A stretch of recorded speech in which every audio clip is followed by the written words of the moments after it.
Okay, so welcome, welcome everyone to today's event on AI and digital ethnography, which is hosted by the Rutgers Digital Ethnography Working Group, DUG as we like to call ourselves for short. My name is Jeff Lane. I'm an associate professor at Rutgers in the School of Communication and Information, and I'm the co-founder and co-chair of DUG along with Professor Melissa Aronchik, who is also at Sky. Melissa had to attend to a family matter, so we may not have her on with us. Bahar Badiye is our grad administrator and has been instrumental in promoting and organizing this event. So thank you, Bahar. Bahar, however, is at a conference today.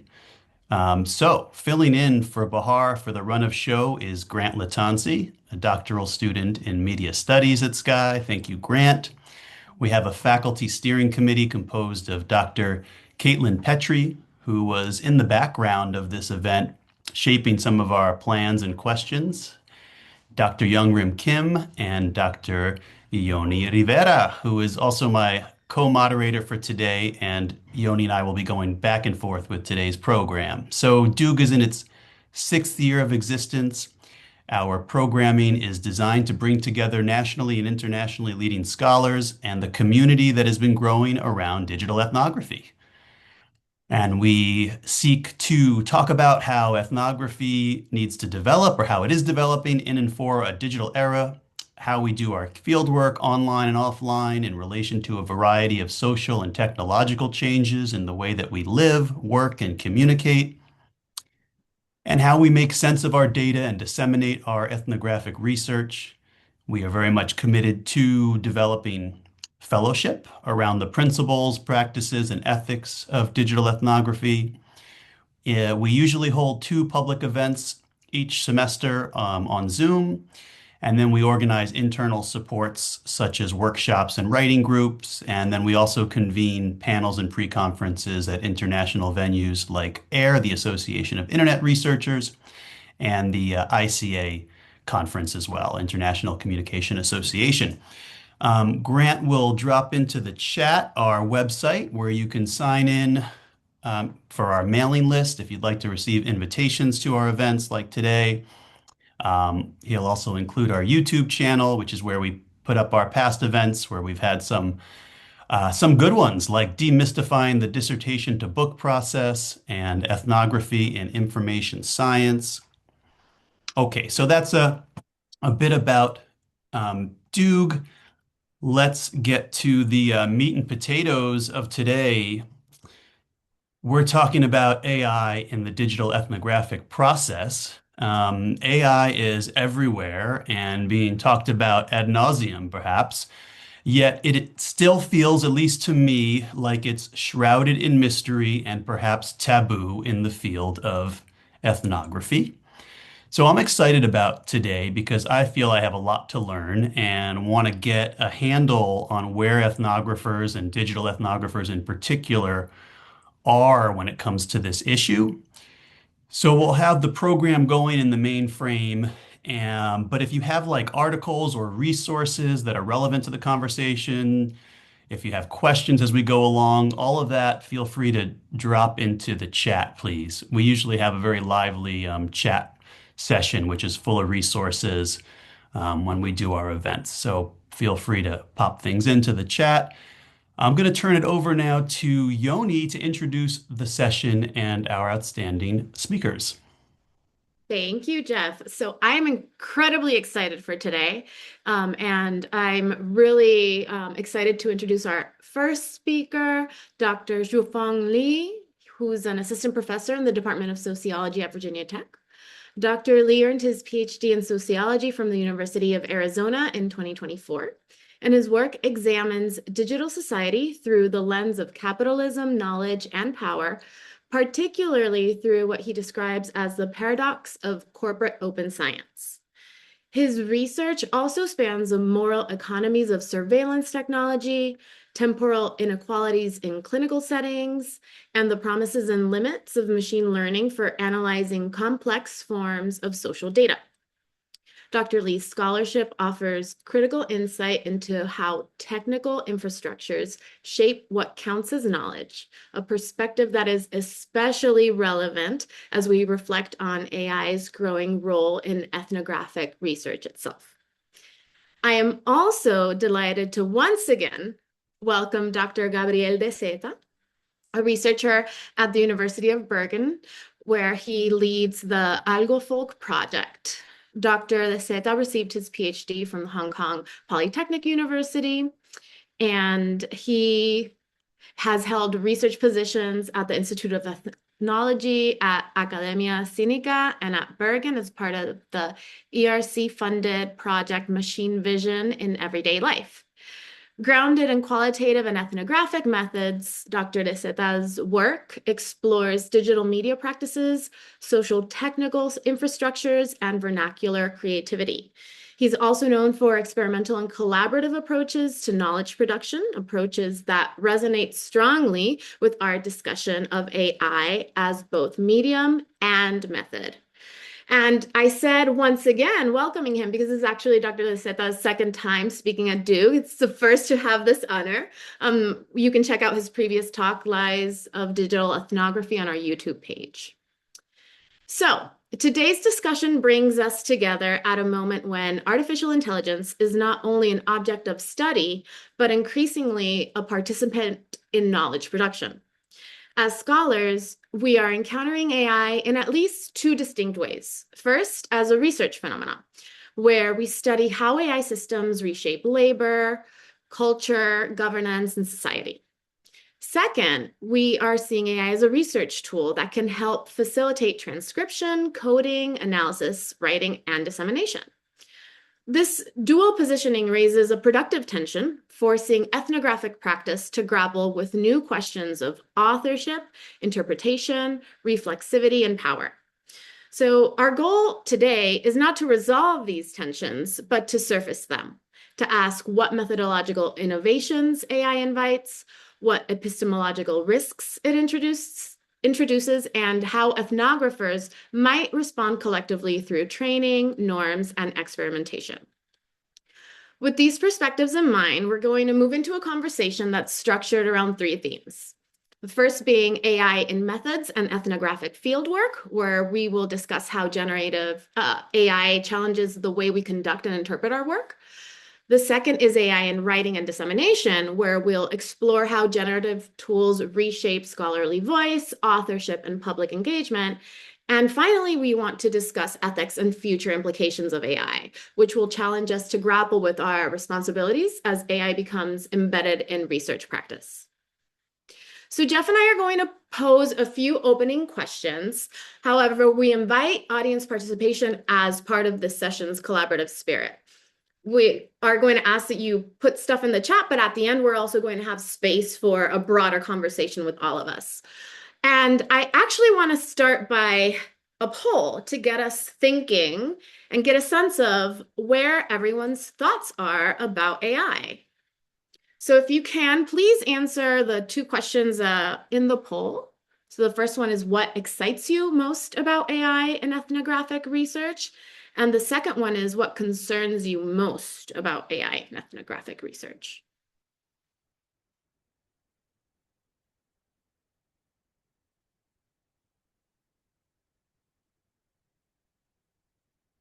We're getting answers in.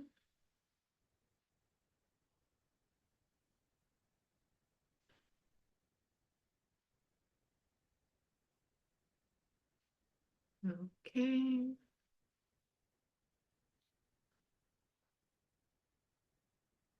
We still have a few more. I'm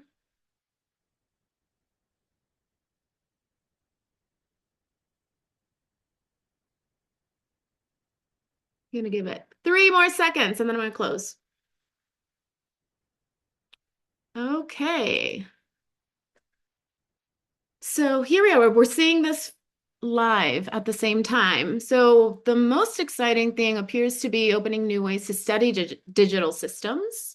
Will you share the Oh, sorry. I slides? thought that it was sharing. There Or we maybe go. it is. Is it sharing? There we go. It's sharing now. Thanks, Jeff. So, opening new ways to study digital systems seems to have edged over the rest. In terms of concerns, we have a little more concerns, right? Data privacy and consent, depth of interpretation, and biases. So, with that, I'm going to pass it on to Jeff. Okay, so we'll keep these polls going as we get into the different areas, but I thought to start us off, we should just hear a little bit about our speakers in terms of how they each define AI. You know, what is it to you? Where does AI fit into the ethnographic process or the workflow, and anything you might want to share about how you're kind of coming to this discussion, whether in terms of published work that you've done, your training, maybe there's a research question or a broader agenda around ethnographic engagement with AI that you'd like to say something about. So, um, why don't we go to Zhuofan first, if you want to let us know a little bit about how you define AI, where it sits in your ethnographic process, and how you're coming to this conversation. Of course. So, hi everyone. So, really happy to be here. As people say on or on Reddit these days, to this group, I'm a long-time lurker and this first-time contributor. So, thank you for having me. So I came to AI the first time, it was back in 2017. I met a bunch of engineer turned entrepreneurs in China. Now they were all trying to sell an algorithms that does facial recognition, and they try to make some money off it.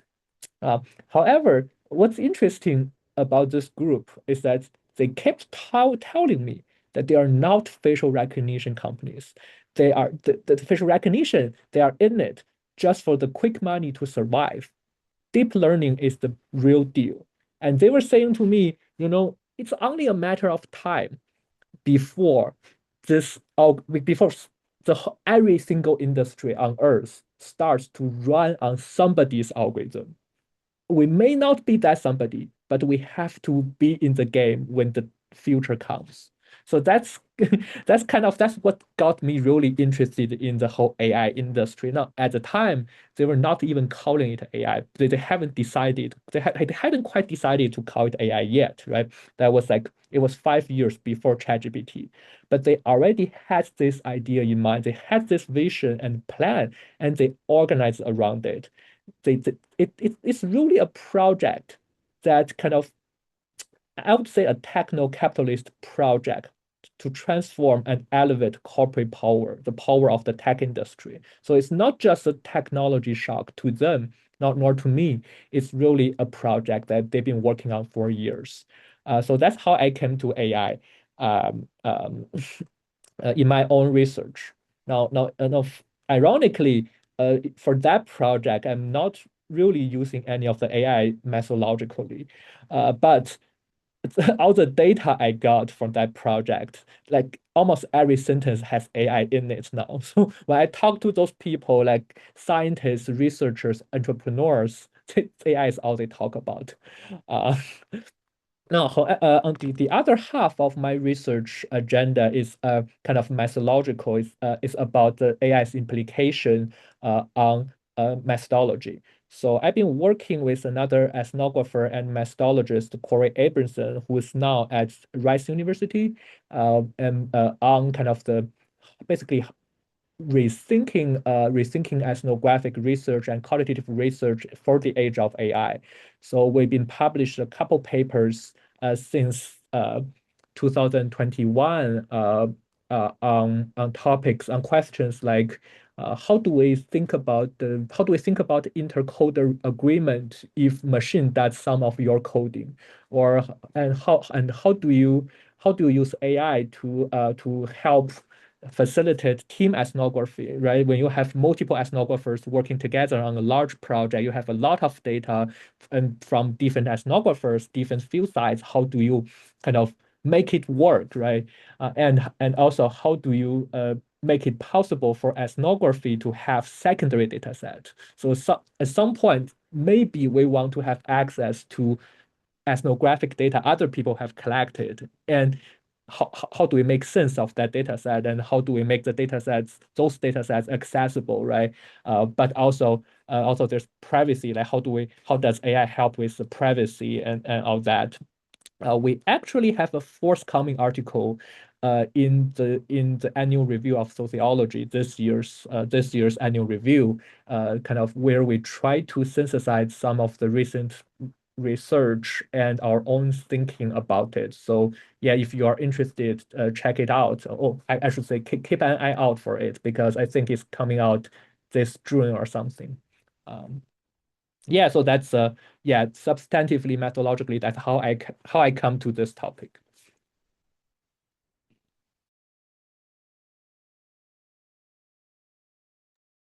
Thank you. That's really fascinating. We'll get to hear more as we go along.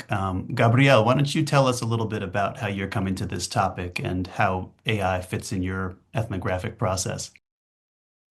Yeah, for sure. So I think for me it has been a kind of a strange way into AI because I'm a sociologist by training, and my PhD was all about internet culture, internet languages, creative practices online, mostly based in China or Chinese speaking areas. So I did my PhD in Hong Kong. I did a postdoc in Taiwan, and I was really looking at how people interact online, how they produce culture, how they produce language. And something that happened in, I think, 2018 or around 2018, 19 was that suddenly there was a huge interest from outside of China about AI. So I was suddenly unemployed, looking for jobs, and there was a lot of demand for consulting or just short-term research about what is happening with AI in China. And at the time, I was in Taiwan, but I had access to like Hong Kong or Chinese tech environments. So that was kind of the first time that I started looking into this field of AI. At the time, it was not that big, but there already was this idea that China is somehow more advanced in the field of deep learning, machine learning, AI products, and so on. So that's how I kind of got into it. And it was really interesting to see this kind of double vision where perhaps the US or Euro-American view on the East, on especially China at the moment, is like, oh, China is so advanced.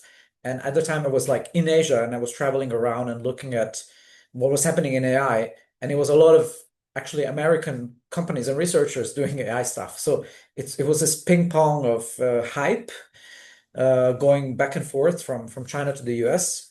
So that's how I started doing this. And my main field of research at that time was computer vision. So it was the specific application of AI to seeing and understanding the world through cameras or interpreting the visual sensorium. So I was looking a lot at face recognition and object recognition and stuff like QR codes, image interpretation done by Chinese companies or applied by the Chinese government to various projects.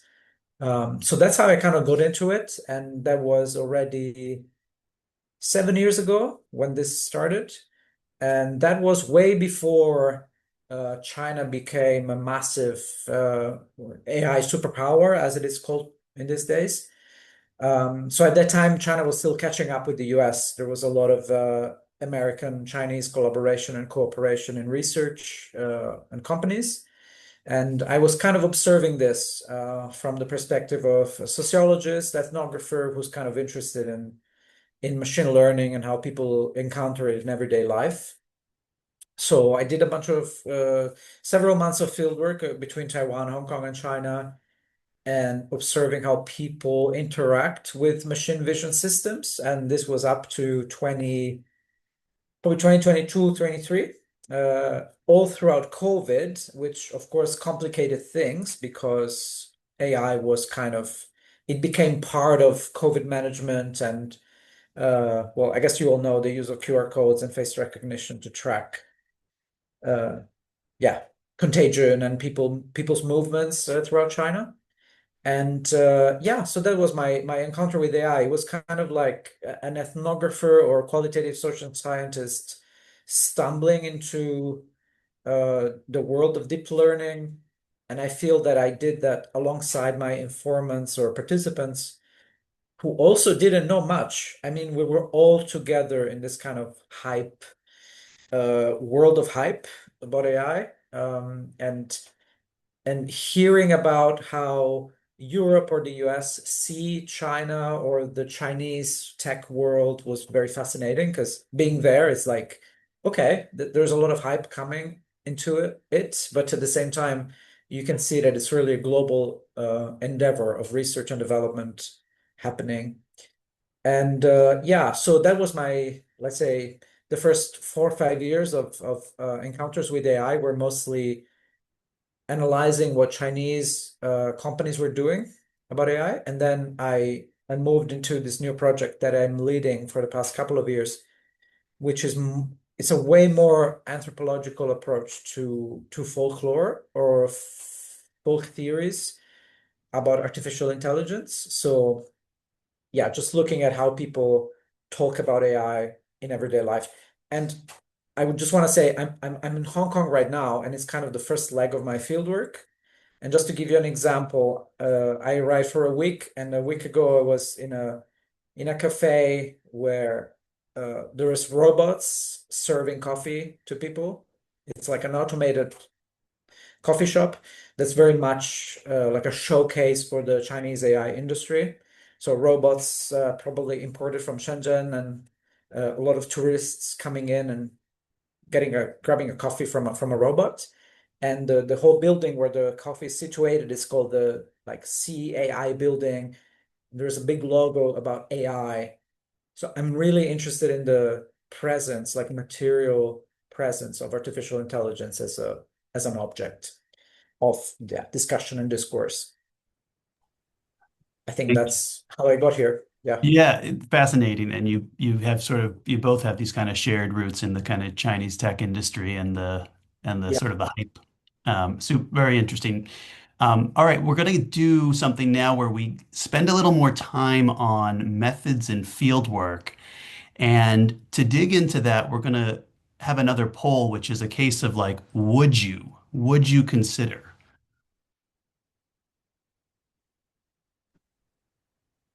So would you put your field notes into an AI program? Would you use synthetic research subjects?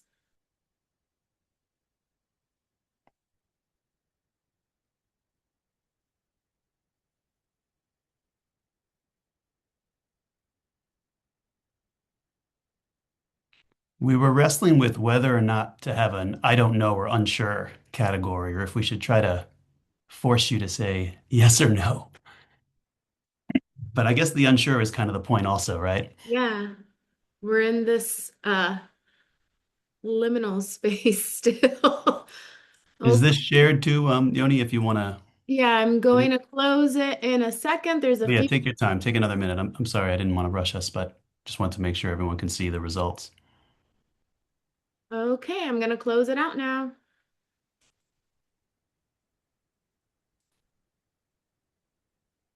We go. So we're pretty split with using it, or our perspectives about using it to put in our field notes, and a little bit more on the negative here regarding perhaps using it as a synthetic research subject. So I will stop sharing, and Jeff, you can take it away. Interesting. All right. So let's talk a little bit about methods and field work. And I thought I would just reflect, if I may, for a moment on AI in my process right now. I'd say it's on the edge of my process. It's more a technical and limited piece. I'm curious. I'm trepidatious about bringing it any closer to the center of my process for fear it might change my authorship and my ethnographic authority. So I'll just say what I've been doing. I mean, I've been dictating field notes and memos to myself. I've been doing some bike lane ethnography over the bridges and the bike lanes between the South Bronx and Harlem, and basically noting interactions in the bike lane and the conditions of the lanes as I'm on a city bike, e-bike. So I'm speaking into a microphone that's clipped on my shirt. Mostly I'm talking to myself. But I'm also sometimes having conversations. There are conversations that occasionally happen at red lights. And occasionally I'm picking up other people and things that are said. Now, because there's AI transcription, right, I'm instantly getting a readout of my field notes. And I'm have that readout to work from. And that's about where AI is in my research. Now, on one hand, this is a minor use of AI and probably not controversial, right? On the other hand, like even this small change to ethnographic practice is transformative, right? So running the tape recorder, when, why, the value of doing it, the ethics of doing it, that's like a staple practice and issue in ethnography, right? The capacity to quote verbatim and to have these like contemporaneous records of field work.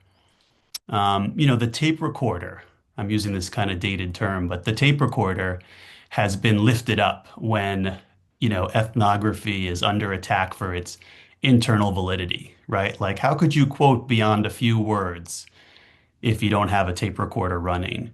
Or beyond your accounts, what else do you have that is contemporaneous as a record of the scene that you're, attempting to depict in your ethnography? So I was thinking a little bit about the tape recorder, and I was looking at um, Matt Desmond's book Evicted, which is sometimes held up as a gold standard for methods. And he talks about doing field work in Milwaukee and carrying a digital recorder and having that recorder running throughout the day. So capturing hours upon hours of audio as he's talking to residents, and this was obviously a project on eviction, so talking to property managers and building inspectors and residents, and he has his recorder going. And then, after he leaves the field, like so many of us who have done this kind of in-person field work, you have hours and hours of these audio files, And so he would spend hours at the end of the day, right? So he explains to us in the book, taking down thousands of single-spaced pages, transcribing his own recordings, mostly on his own, but sometimes with helpers. And, by today's standards, it seems almost unimaginable to me now to do that kind of work, right? I mean, I have an iPhone that with its voice memos, I can press a button and it creates instantly a transcription. Um, so doing the kind of long form transcription that Matthew Desmond describes, it almost seems unfathomable that it was even done in light of what we have now. And so what a time saver, right? What a time saver that we have that.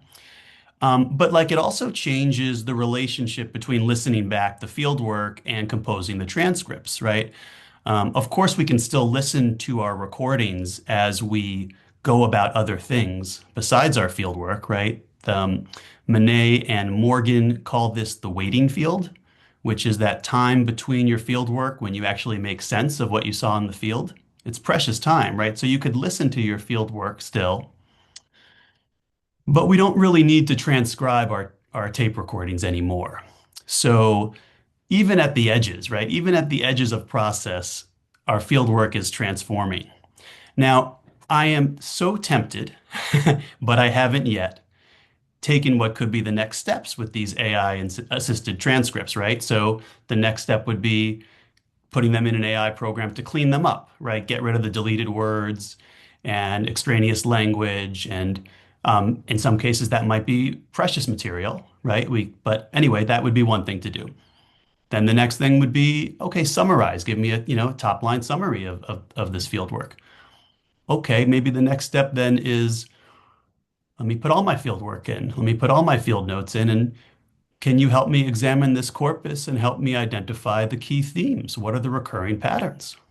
Okay, well then let me put that back in and will you help me write this up? Right? So I'm not trying to sound like a gateway drug kind of thing, like an after school ad here, but like it's a funny position to be in. And I also raise this because I do things like this outside of my ethnography. Like for when I'm developing like a teaching plan, for instance, or I'm giving student feedback, I might go between the things that I write up and AI, and it improves the expression in many cases. It improves the articulation. It's brief. It's in many cases improved if it's based on my original words, if I'm driving the process. So I see the value in it, but I'm afraid to do it to my own fieldwork. I have a feeling I'm not alone in these feelings, and it's super exciting to do these polls to see where others are and what others are feeling. But I wanted to like kind of kick this over now to Gabrielle and Zhuofan and ask you like how our fieldwork is evolving and changing in relation to AI. And if I could borrow from a question that Mario Small has asked of digital ethnography, does the core expectation of what an ethnographer is supposed to do, visit a site, observe interactions, talk to people, and take notes, does that change with the use of AI? And as maybe a related question, how does the possibility of AI shape your imagination of fieldwork? So if you want to pick up um, with any of those questions, that would be great. Why don't we go to Gabrielle first this time? Um, and it's raining really hard, so I don't know if it's noisy, let me know. But okay, good. Um, I think my experience might be disappointing, but to be entirely honest, I'm studying AI a lot and I'm using AI very little. So I'm quite aligned with you, Jeffrey, in the sense that I do take a lot of voice notes, especially of myself, reflecting on interviews and quick voice notes. And I do use AI for transcribing.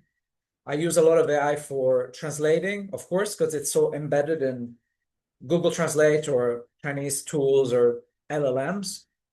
And I would say I'm a heavy LLM user. So I use a lot of LLMs for just brainstorming, chatting, exploring topics. I run them locally. I experiment with the Chinese ones, American ones, European ones. It's just I find it very interesting as a topic. But actually, when it comes down to ethnographic work, I find myself being very much old school. So I did some interviews and I'm going to do some interviews next week. I still go chat with people. Maybe I record it, maybe I don't, depending on how they feel about it. But I still actually listen to the recordings and transcribe them myself. Um, I just feel that, especially at the scale I'm doing work, it makes sense. And there is no I really don't find added value in uploading a recording of an interview to an LLM, even if it's local, to get a transcript. I'm not working with such huge data sets or sets of interviews or anything that I cannot process on my own. And I also, maybe because I'm closer to this kind of ethnomethodological micro sociology, I'm quite interested in nuance and how people talk about things. So I really like the process of listening back and transcribing and AI. Yeah. Sorry about that. Let me try to pick back on what Gabrielle just said. Now, I think we are actually in the same shoes because we study the AI industry quite a lot in our ethnographic work, and that actually makes it difficult. At least it makes it difficult for me to use AI in my ethnographic process because all the people I'm interviewing, I'm interacting with, I'm observing, they are exactly the people behind this algorithm. So they know what's going on. They know what goes into the algorithm. They know what comes out of the algorithm, and they know how much of a data privacy problem their company are having. So so whenever I talk to them, and some of them actually talk to me when they talk to me, they are actively breaching their non-disclosure agreement. So the best I can do to get them to trust me and talk to me is to say I'm not using any of the AI transcription software. I'm doing the transcription myself. So the recording is only going like it, I'm the only one who will listen to the actual recording, right? Now, the other part, I guess this is really an example of what AI absolutely does not change in my process is I because of the sensitivity, right? And the insider, like all the people were insider to this industry, and there's so much money and politics involved. Uh, I usually get the best data after I turn off the recorder, or sometimes even after I close my notebook. So they're not gonna talk to me about the real, the real story until I say, well, this is off record, and I show them this is off record, and I'm not recording, and I'm not taking down notes. And then I have to go back to my go back to my hotel room, and then I try to reproduce from my memory what they just said after I turn it off. So that part, AI is nowhere in that kind of off the record part of my ethnography. However, I also have a counter or an opposite example. I also study patients and physicians in cancer clinics.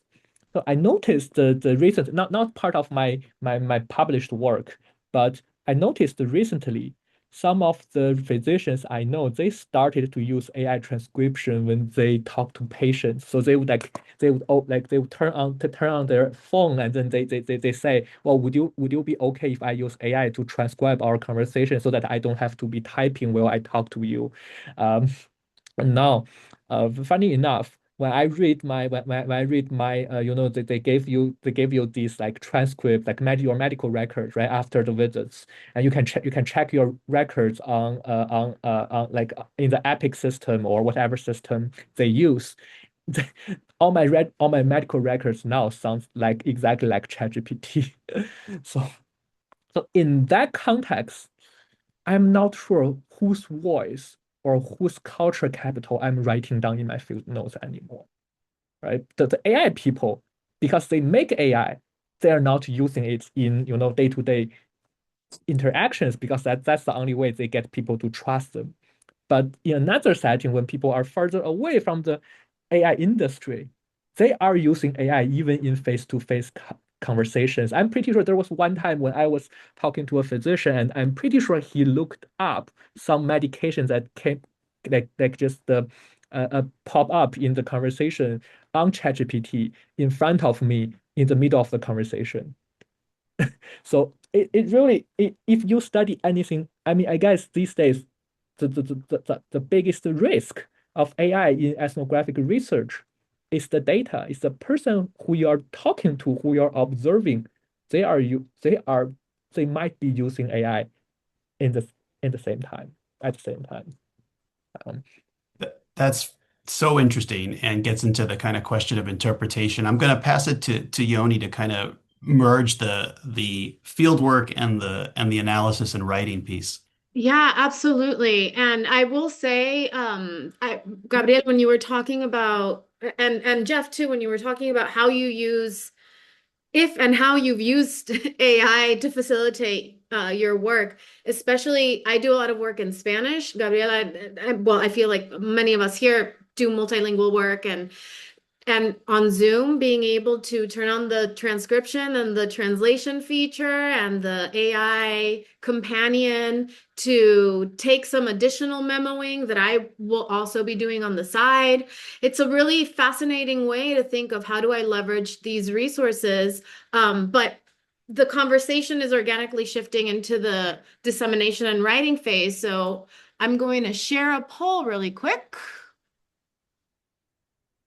There we go. So as we start to move into this topic, I ask that you answer if you would collaborate with AI in writing of your article, dissertation, book, and whether you would consider using AI to assist in interpretation and writing of qualitative findings. So I'm going to give this a few more, half a minute or so, and we'll we'll keep our conversation going.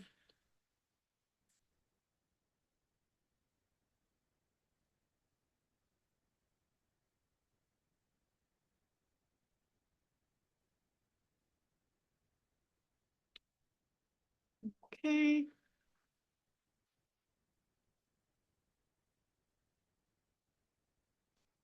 Give it a few more seconds. We still have some answers coming in.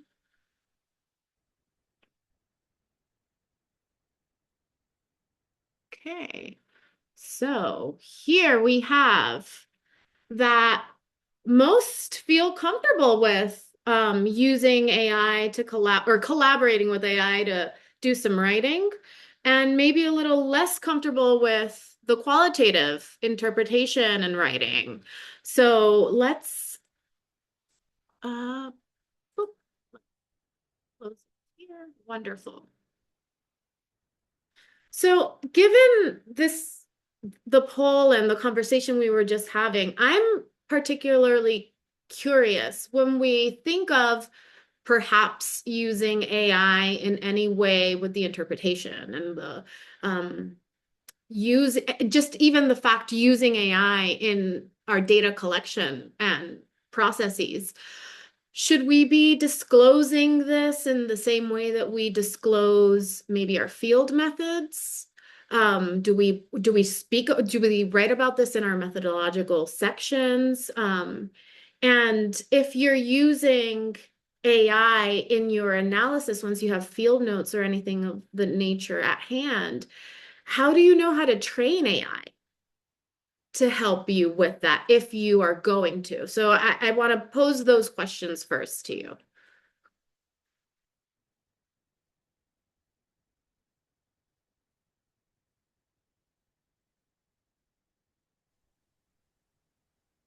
Go ahead, Just, Gabriele. oh yeah, okay. No, I was not sure. Yeah. I think I wrote a little comment in the chat. So just for context, I'm now working in kind of interdisciplinary center between humanities and social sciences, where you have a lot of people working with narrative analysis and interactive media writing. Uh, Something really interesting to me is the fact that when we say AI today, what we mean, as I wrote in the chat, is I think we're talking about LLMs, so large language models. And large language models are, in my opinion, quite good at producing language. And so I use them a lot. So I even just, keep them on my computer, some of them, and I test them and I talk to them to brainstorm. Or as I said, in computer science, there is this thing called rubber ducking. The idea is that you keep a rubber duck on your desk and you talk to it when you have a problem. It doesn't talk back, but just the act of talking to something, it kind of pushes you to think. And I think a lot of people use LLMs like this today. So they talk to them to work through problems, ideas, thoughts. And it doesn't really matter what the LLM responds to you. I mean, of course, LLMs are good at having conversations, but we know that most of the time they're quite stereotyped, or you know what they're going to say, but you still need the interaction ritual.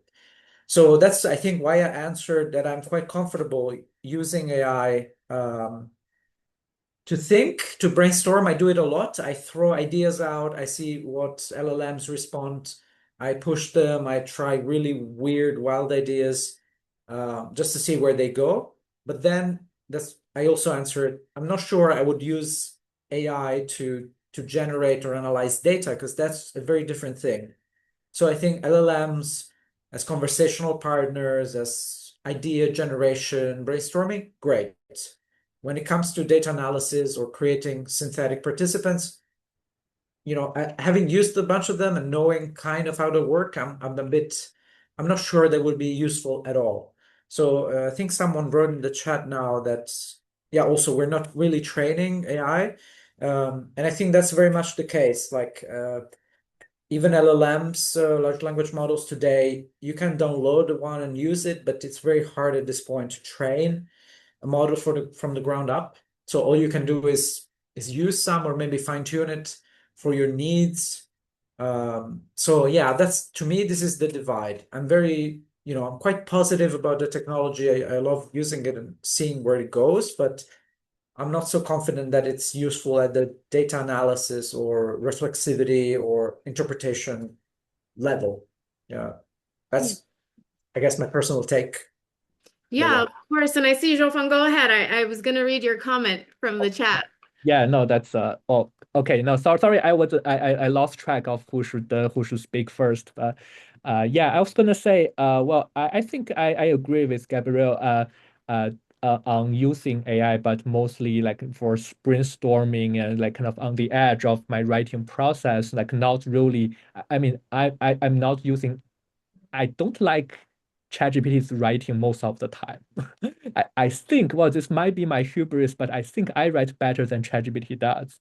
But what I use ChatGPT most often when there's a word or there's a idiom which I know, but I just somehow can't remember or just really can't figure out on top of my head. And then I describe what I wanted to say to ChatGPT and then ask it to help me. What was the word I was thinking?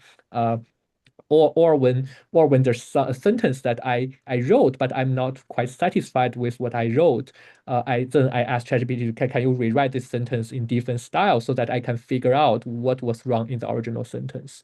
So in those cases, I feel like I don't think ChatGPT was doing the writing. I was doing the writing, but I kind of use it more like maybe like a dictionary or something like that.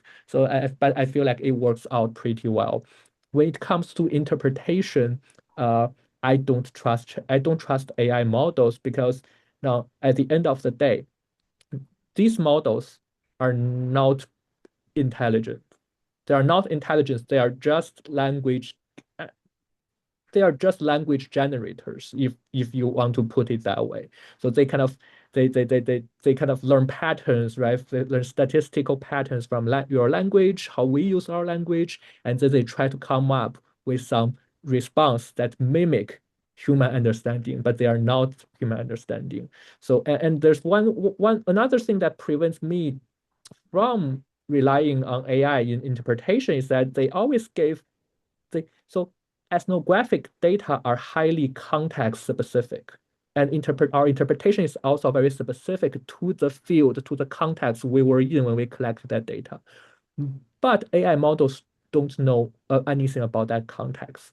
They always give a generic, the least risky answer that please everybody without knowing the context. Right? There's even so the companies even do something called model alignment, where they basically hand code the models so that it will not say certain like provocative or a controversial language. Usually has something to do with politics, but there's research that shows model alignment actually shapes the response you get from AI models. However, there's no way for us to know what kind of alignment work the companies have done on the models. Well, there's one thing, there's one exception though, and I mean not exception to this. There's one exception to the writing. There's one situation I feel like you should not use AI uh, in your writing is for international scholars. Um, now uh, I don't know how many people here have this experience as a non-native English speaker working in the US. Somehow there's a lot of pressure, on you when you work in the US to I mean, not that people are really judging you by your ability to write or speak in English, but somehow there's this institutional pressure. Now, I feel like AI just made it worse, right? Because think about if you are international scholar who writes really well. Now, how many native speakers do you think would assume explicitly or implicitly that you get a lot of help from AI? If you write poorly, and maybe your writing maybe sound mechanical at times, right? You sound mechanical because you are not native speaker and you are learning. And then how many people do you think will feel like, oh, it's mechanical, must be AI's writing? So either way, I think that's an exception where I think people should be really careful about using AI in their writing because it, it really it reinforces this culture and sometimes racial hierarchy of culture capital. So that's one thing that I think I should really bring up.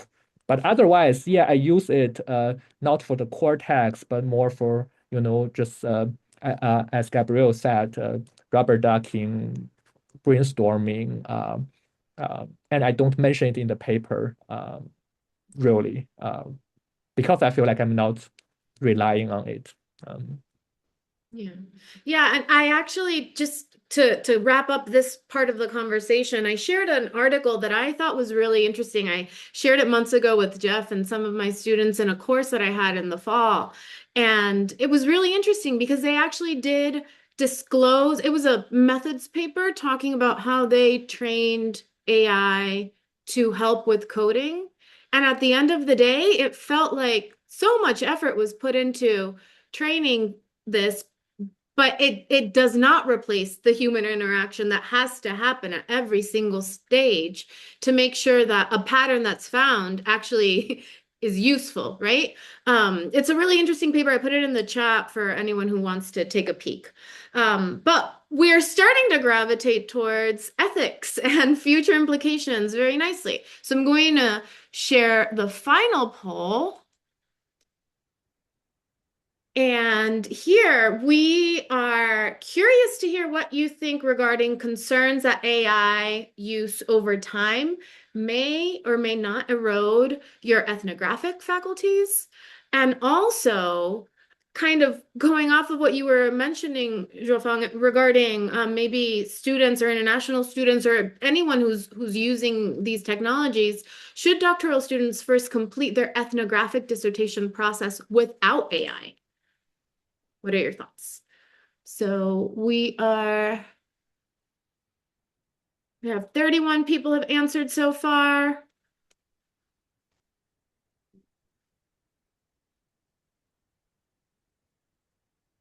Gonna give it a few more seconds. I still have some answers coming in. Okay. So here are our results. Concerns, yes, that's the overwhelming majority. And should you complete your dissertation process without AI? A majority here says yes. There's a few that say it depends. So let's talk about it. Jeff, you go first.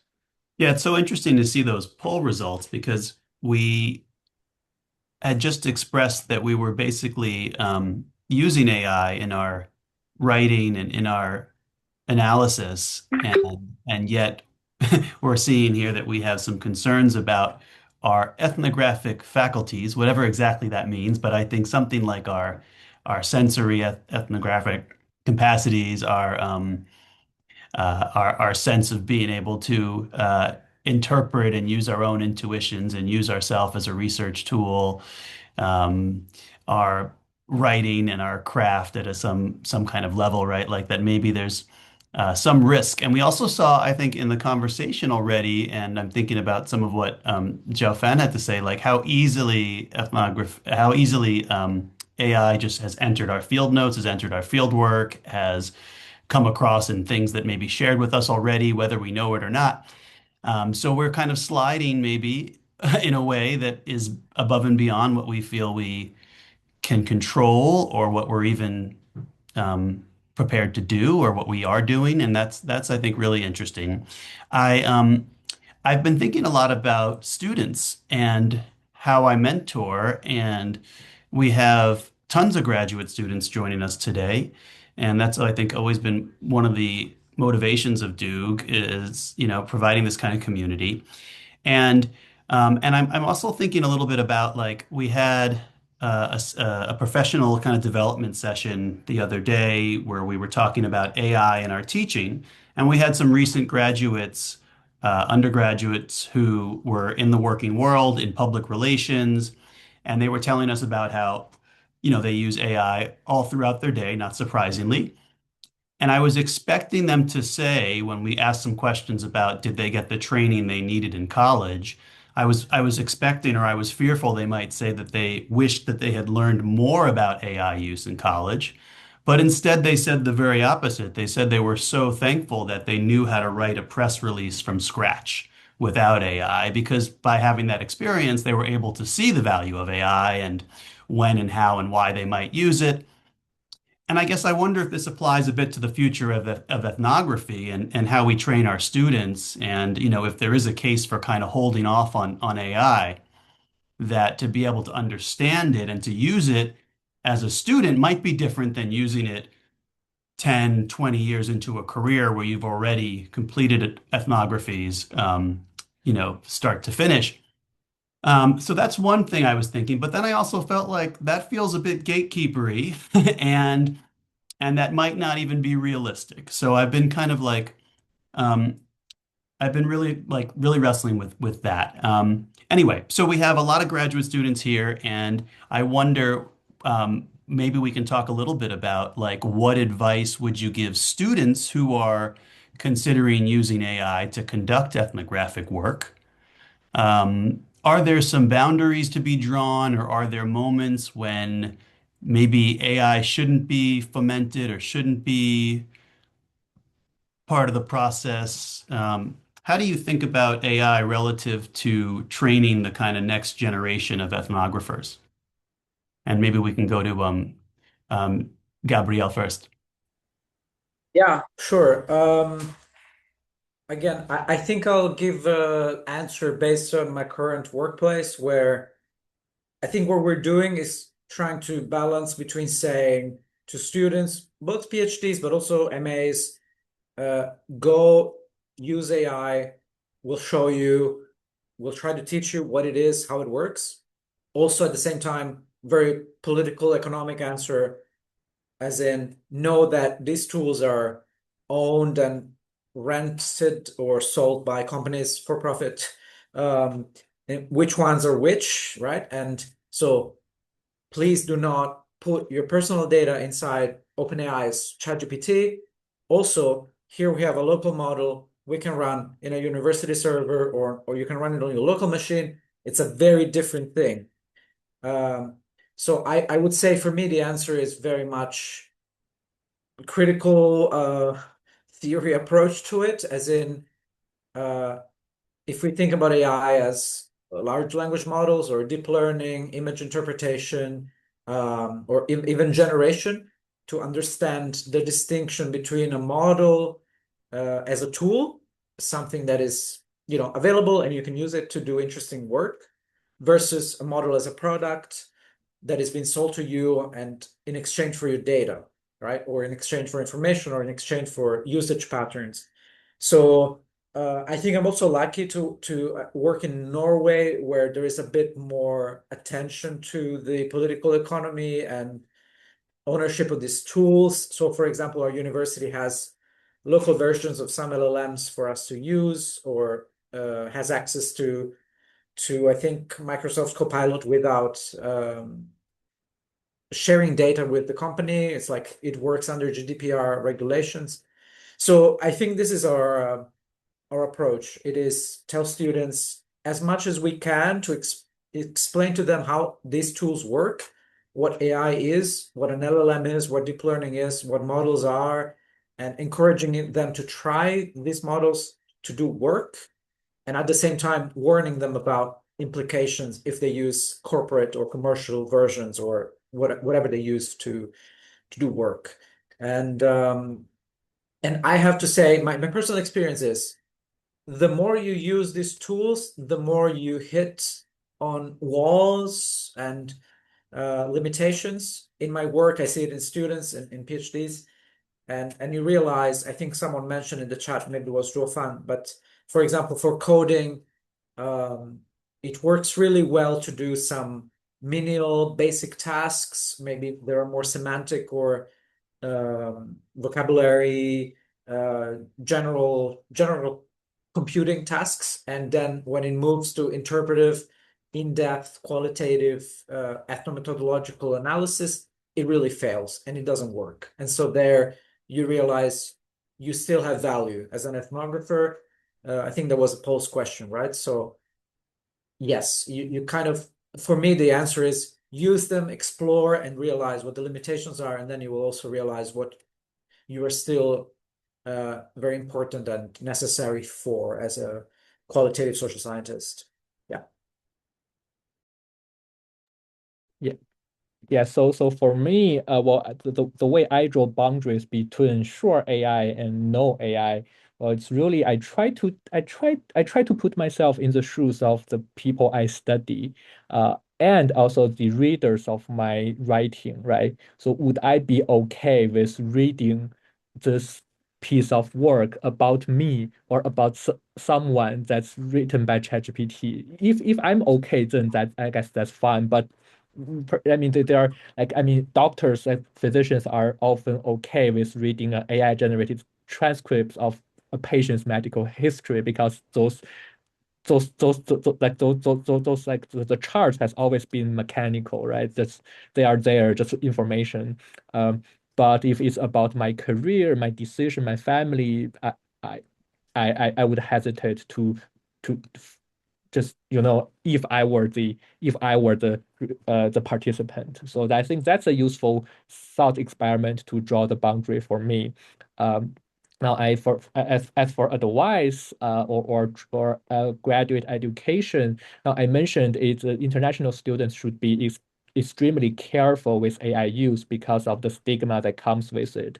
Now, the other, uh, but I do feel like for students, AI is not just a tool or it's just not just a quick path, a short path to success. It actually raises the bar because to now, if your writing is not better than what ChatGPT can do, or your coding or your methodological skills are not as good, at least as good as what those AI models can do, I mean you're you're gonna struggle to publish and you're gonna struggle to become to work as somebody's RA. I mean, I'm hearing all my colleagues are talking about, okay, I was going to hire two RAs to do interviews, but now with those models, I don't need RAs anymore. I'm just gonna do the interviews and have AI models to do the transcription and coding and all that. So I think the bar is really high for, especially for students and junior scholars these days. You have to do better than what AI models can do. Uh, I guess that speaks a little bit to the question in the chat. Kartik asked about, what happens when the infrastructure breaks down, right? I mean, if we aim if we aim too low, right? If our goal is to use AI to replace to substitute what we've been doing the whole time, then we're gonna our rely on LLMs, and when it breaks down, just like when electricity breaks down, I don't know how we do research. But if we aim higher, right, it's just a tool for us to get better at ethnographic research, at writing, at thinking about like ideas, at like theorizing. Well, I think there's still, yeah, I mean, I think there will be, even LLMs breaks down, we can find substitutes because that's not our core. I guess that's not our core competence, as they say in the tech industry, right? The technology should never be our core competence. Our core competence should be what we can do with and without the technology. This is really interesting. And I actually want to go back to your previous point, Zhuofan, about participants and Uh-huh. users, right? Because I think that is something that is incredibly important for us to be considering from an ethics perspective. And someone earlier in the chat had also, I think it was Patrick, had also started to ask a question. And I'm curious to your thoughts of if we begin to embed AI in different steps of our ethnographic workflow or interviews, right? How might this affect the relationship with our participants in terms of trust, in terms of representation, data ownership questions, and kind of alongside that, I remember when I was doing my dissertation work and doing Facebook interviews and recording computer screens, and this happened when I was about to start data collection, right when Cambridge Analytica had its kerfuffle in 2017, and being very proactive about informing and explaining to my participants beyond the informed consent process, this is what you will be giving me access to. This is how I can use it. This is how I won't use it. Very explicit, right?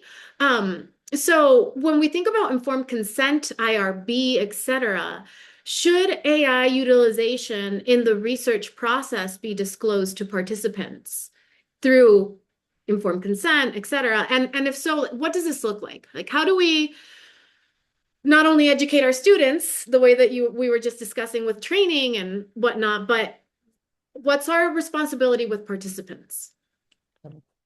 Yeah, that is a great question that I don't have a good answer to. Well, because in one of my projects, I don't use AI, right, just to get them to trust me because I'm talking to all these people behind AI, right? I can't tell them, well, they are making ChatGPT for OpenAI. I can't tell them I use ChatGPT to study you, right? That's gonna sound weird.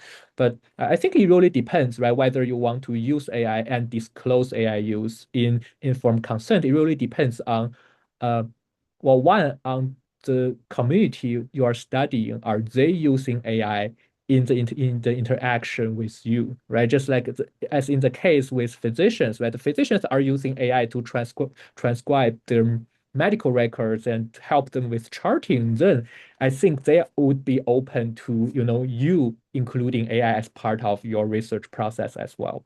But maybe in some other contexts, I would say it's not worth it because trust, access, and really just uh, empathy, right, with your participants are still, I think they are way more important than efficiency, which is mostly what AI brings. So I guess I don't have a perfect answer to that, but I think it really depends on your context and who you're studying. If they use AI, I guess maybe that's okay. But if they don't use AI, I would think twice about it. Gabrielle, do you have anything to add? I know this is one of those questions where this is something that I grapple with as well. I think of, well, if I'm using AI to transcribe my Zoom interview where they know I'm audio recording and I tell them that I'm going to have a transcription, do I also have to disclose that this is happening through Zoom because I don't want to have to pay $30,000 to have a Spanish transcript versus what it would cost $7,000 in English, right? So where are those nuances in sharing and disclosing? Yeah, I mean, it's a really complex question, and I would say how I'm working right now, I'm on fieldwork. I did go through an ethics review. We don't really have an ethics review board in Norway. It's more a self-disclosure and you try to work it out. So I did say that everything I do will try to operate under GDPR. So I will not put my transcripts into ChatGPT, right? I will try to use either local LLMs or anything else. But it's so complex because a few days ago I was using Google Translate. Google Translate is now using AI. So Google is using their Gemini model to do translations. So every time I copy paste something into Google Translate, it's very likely that Google is just sucking it in as data and throwing it into Gemini, which is exactly the same as using Gemini.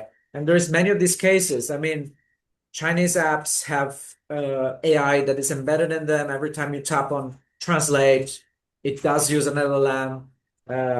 TikTok gets all your data from whatever you post. Like it becomes a very complex field where, yeah, you can promise your participants that you will be ethical. And then the moment you step into any kind of corporate social media environment, it's impossible to maintain their promise.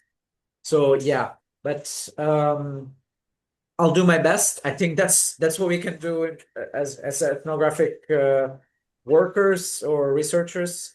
Yeah, exactly. And it's really like a big unknown. And yeah, I don't know. I mean, I kind of it's a bit of a cop out, but I operate under this, Norwegian ethics framework where we operate under GDPR and we try to respect that. So I don't store my materials on Google Drive or on OneDrive. We have our kind of proprietary clouds, and yeah, I will not upload my transcripts to any paid service except for our university licenses that operates under GDPR as well.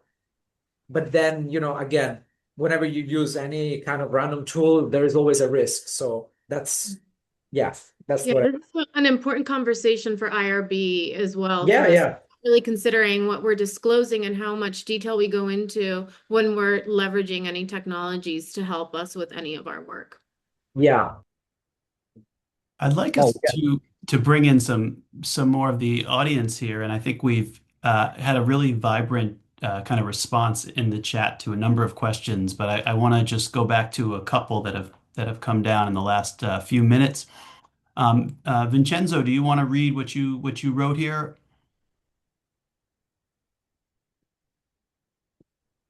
Yeah, can you hear me? Yep.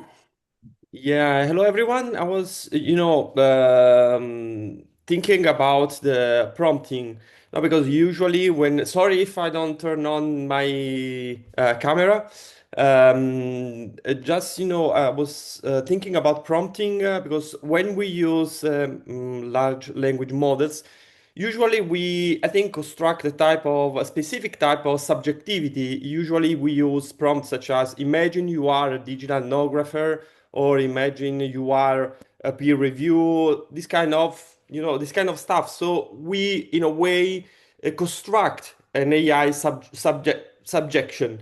So my question is how this kind of, subjectivity construction can affect the way we co-produce knowledge with a non-human actor in our ethnographic research. Would anyone like to respond? I can maybe say something in general to Vincenzo's point. These so LLMs are models of language. So what they're good at is language. It can be English, it can be multilingual. They're very good at continuing a sentence or continuing a word or generating language that makes sense.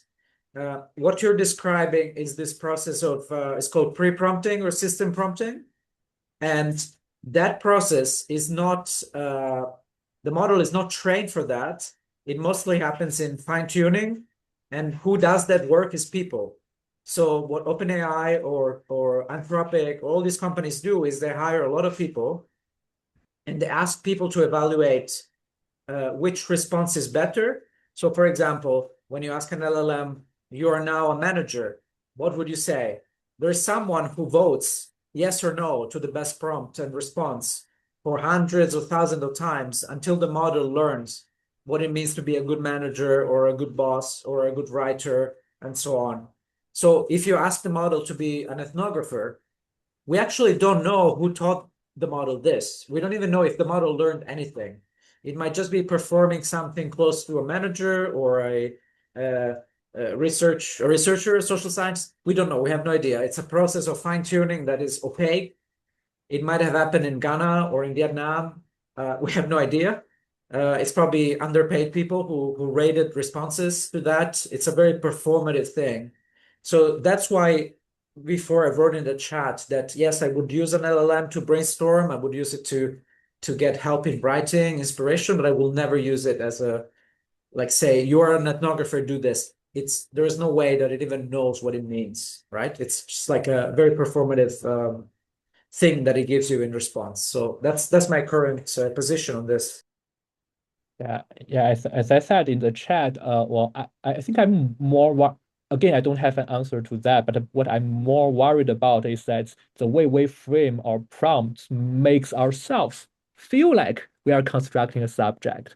Although the truth might be, no matter how you talk to them, you can never construct a subjectivity out of it. We are just kind of we have this illusion of subjectivity, and we kind of prescribe our illusion to the model. So I mean, there's been research about how you talk to AI shapes the kind of the response they gave, right? They found like if you like, well, actually, many of the companies actually recommend against talking to AI models as if they were human. So you don't say thanks, you don't say, can I do this? Can you do this for me? You just give them instruction and clear plan instruction, and then ask them to do things for you. So I guess again, going back to some earlier comments in the chat, it's an area of active research we don't know enough about these models, but I'm afraid that uh, there's no real subjectivity. It's just our illusion, no matter how we talk to them. But I don't know, to be honest.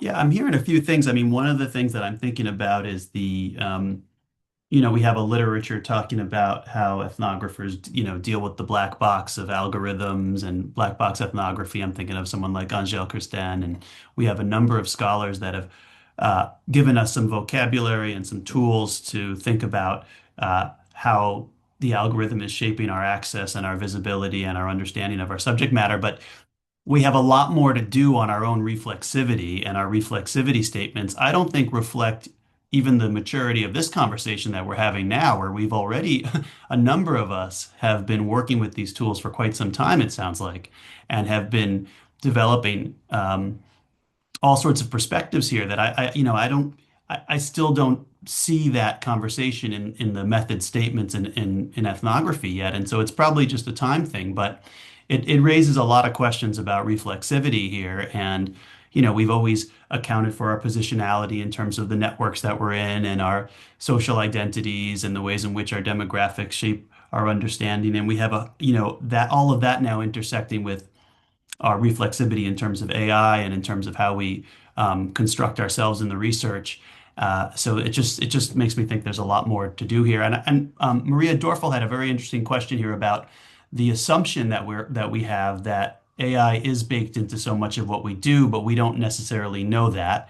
This is a little bit of the kind of the black box yet again.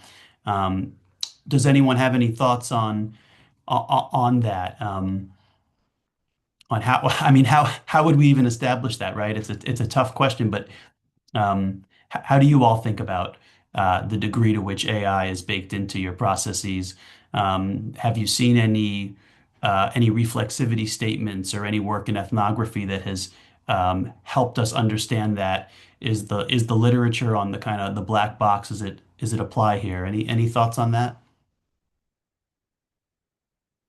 Yeah, I can say something. I agree with you. I have seen quite very little, but I do think that it is a bit of a resistance, but also good, because I do think that in ethnography, it's important to just say, I'm still the author. I mean, I'm writing the paper. I do not need to write with an LLM. I mean, that's my job. I'm writing, and there's value in that.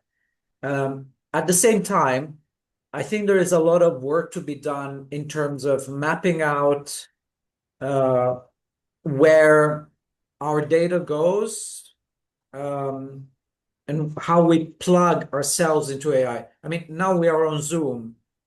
Do we know if this conversation is actually being recorded and used to train a model, text to speech or speech recognition? Who knows? I don't know. We might have to go into terms of consent, and I don't know if you're using a university account or not, but who knows? It's very likely, right? And I think this is much more widespread than we think. I think every interaction we have on social media is being used to train models, to train systems on our behavior. I don't want to be like a conspiracy theorist, but this is how we operate, the world we operate in, and the people we talk to operate in the same world. So when I talk to people, even here in this week, I talk to a lot of people who use LLMs. They all have this perception of, I don't really know. I'm using it, it's useful, but at the same time, what is it learning about me? Am I just giving out value out of my life?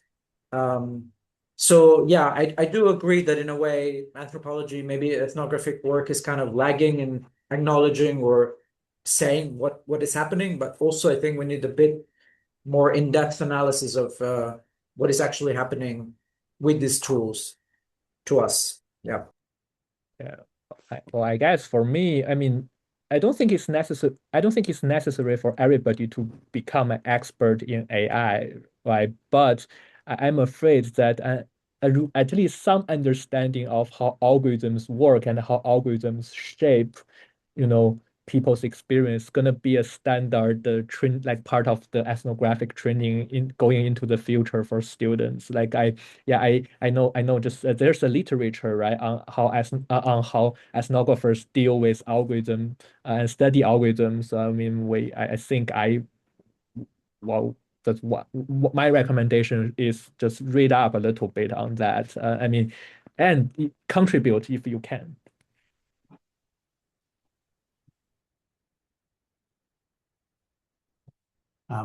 Maria, did you have a follow-up here? Hi everyone. Sorry, I'm not even well, I'm a field researcher. I would not say I'm an ethnographer per se, so I'm learning a lot today. Thank you. But I was also wondering, I added a follow-up in terms of collaborative opportunities in the chat. Are ethnographers looking to do collaboration with those who have the technological skills to open that black box to advance, more understanding of what the implications are? Yeah, cool. I'd love to, if you're actually doing that, I'd love to hear about it. If I'm not derailing the conversation too much.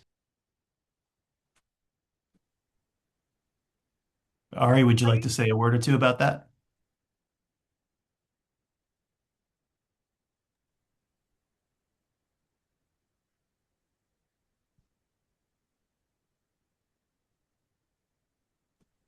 Feel free. Yeah, feel All right, free sorry, I to. had to figure out what the mic and mute and all that stuff was.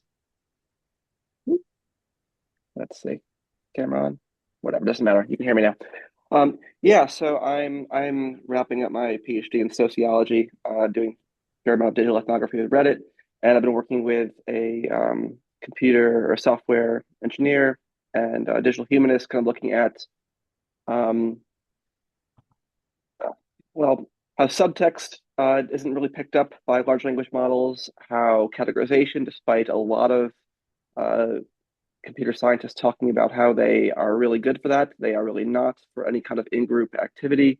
And through trying different models out and with as a insider with insider subjective knowledge, being able to kind of say, here's what this means, and here's how the various large language models that we've used differently, but also broadly, inaccurately identify and classify various kinds of inputs.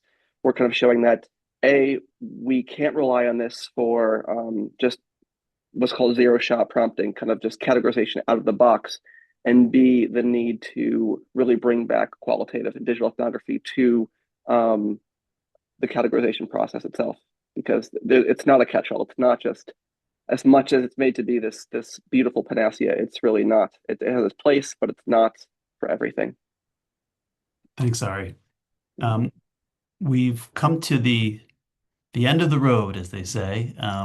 I was so impressed with this conversation. I learned a ton. I realized that we all informally have a far greater amount of knowledge than the literature reflects, and there's a lot of conversation happening that is fairly private and siloed, I think, because I think there's a pretty sophisticated sense already of some of the issues and the questions and a great deal of experimentation that's already taken place. So very exciting. It's exciting too that digital ethnography is often at the forefront of these kinds of things. So just to, I guess give ourselves a big up. Anyway, I really want to thank Zhuofan and Gabriele, and of course my colleague Yoni, and all of you for being with us this afternoon. And this was just so informative and enjoyable and the beginning of a lot more. So stay tuned for more Duke programming and take good care. Thanks for being with us today. Thank you all.